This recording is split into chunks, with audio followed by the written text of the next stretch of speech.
What's up everyone, John Ranger from Techno Buffalo here, and today we've got a phone battle royale. In one corner we've got Apple's iPhone 5, in the other we got Samsung Galaxy S4. Let's smash these two suckers head to head, see who comes out on top.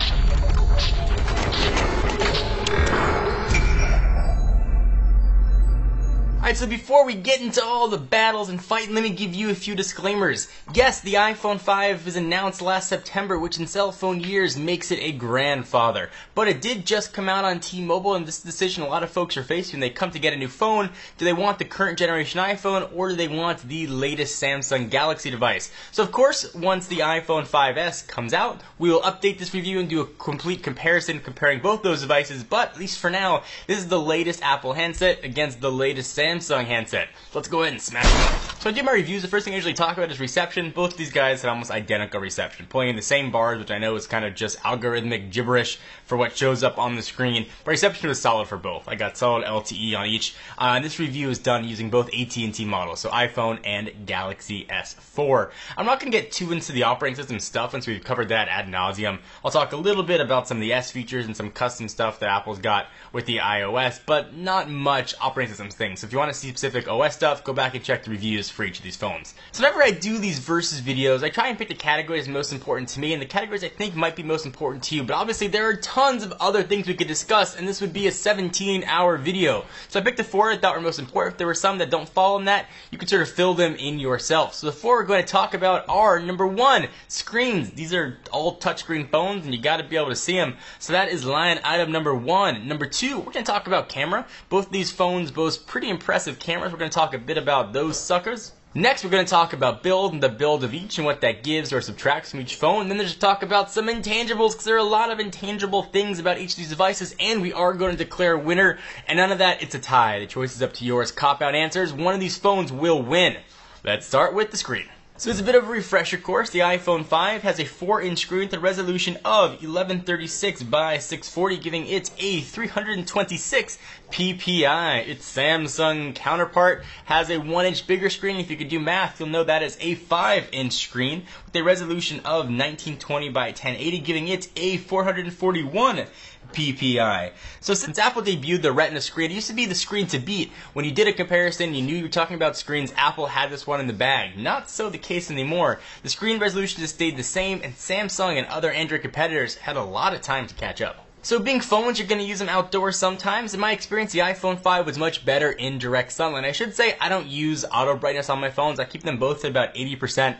In direct sunlight, I could almost always see what was on the iPhone 5. Not always the case with the Galaxy S4. So ding, that subcategory goes to the iPhone. But the Samsung's got a lot of screen niceties tucked away inside of it. So the S4 had better viewing angles. You could view it from the side much better. And of course, having a bigger screen and bigger resolution, you could see much more content. For instance, when we go to technobuffalo.com, we could see a whole separate article extra that we couldn't see on the iPhone 5. So we're talking about playing games or watching video. The honest answer is I couldn't really tell that much of a difference between the two. Obviously, the screen size was different, but both of them looked awesome. So that, is going to be a tie. But if you have to pick a winner when it comes down to screen, I will take better viewing angle. I will take larger size. Any day. That one goes to the Samsung Galaxy S4.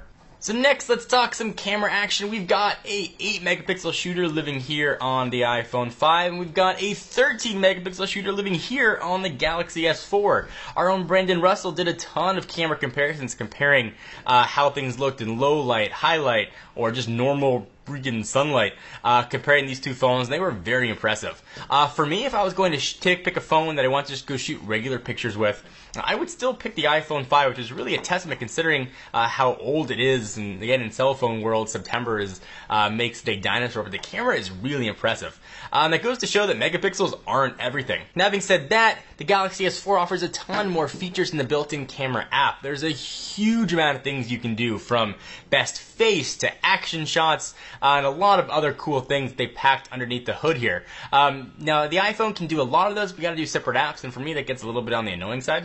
So this one's really gonna come down to what you want. If you want just a pure shooter, or if you want the features. So when it comes down to camera, this round's a tie. Alright, next let's talk about build, and before everybody out there starts screaming, but the plastic build makes it do so many more things, calm down. I'm going to get to that. Build quality on the iPhone has been outstanding. Since the very first iPhone came out, you've got a single piece of aluminum that it's carved out of, and the phone just feels incredible. It hasn't held up that well over the past 8-ish months. It's got some dings around the outside. I don't use a case on it though, so that could very well be my fault, but the phone feels outstanding. Apple nailed the design of the iPhone 5. This is the best looking iPhone they've ever had. It feels incredibly light to the point where you almost forget that there's a battery inside of it. Every inch, every millimeter, every centimeter, every nanometer of this phone, you could tell attention to detail was paid to it, and it really shows. The build quality is absolutely outstanding. Now when it comes to the build quality of the Galaxy S4, we've talked about this ad nauseum, but it bears sort of repeating once more. It's plastic. Some of you might not mind it, some of you might actually like it, but for me, it doesn't scream high quality, at least on the build quality side. Now I do like the addition Samsung's made from the S3 to the S4. They've got these sort of fake metal accents on the side. They've squared off the outside of it, so when you hold it, it feels much more secure in the hands.